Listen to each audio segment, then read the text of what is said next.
Former Blue House Lounge owner Song Ja Cha and police officers David Manila and Anthony Quenga will be tried together. During a hearing today, Superior Court Judge Anita Sukola said Cha's appeal to the Guam Supreme Court has halted the proceedings in the lower court. The trial court is divested of jurisdiction over the matter being appealed.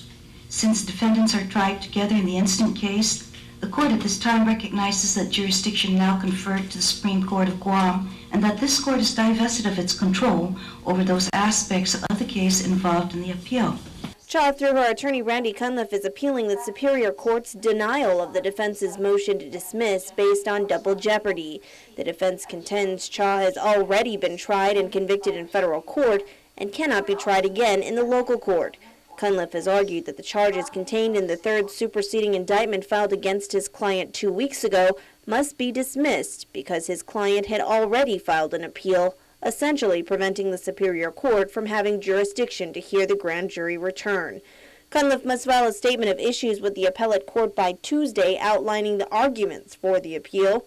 Meanwhile, the court is now requiring all of the defendants to fill out financial declarations to show that they cannot afford an attorney.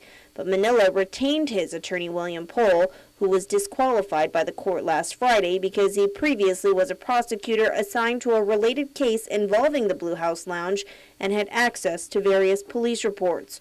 Pohl appeared in court today asking that a new attorney be appointed by the court. In the interest of justice, that counsel be appointed. His counsel that he has retained has been disqualified.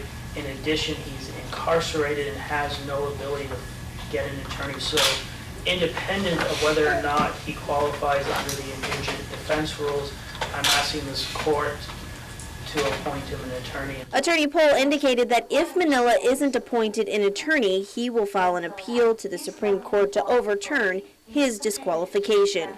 Although Assistant Attorney General Nelson Werner filed an ex parte motion last week asking the court to sever the trials of the two police officers and Cha, Judge Sukola made it clear today that Cha's appeal has stayed the proceedings and the court will not be moving on any requests for severance. Severance then would be warranted in this case. Severance is not going to be granted at this point, Mr. Warner. Here we are trying to save money. We're going to have the same witnesses, the same police officers, the same defendants, same lawyers. What, you want 3 different trials, 2 different trials? No, in the interest of judicial economy, 1 trial.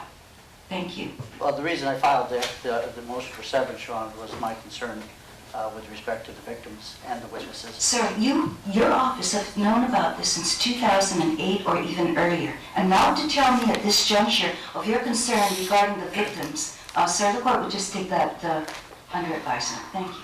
A further proceedings hearing is scheduled for May 6th. Reporting for Guam's News Network, I'm Mindy Egan.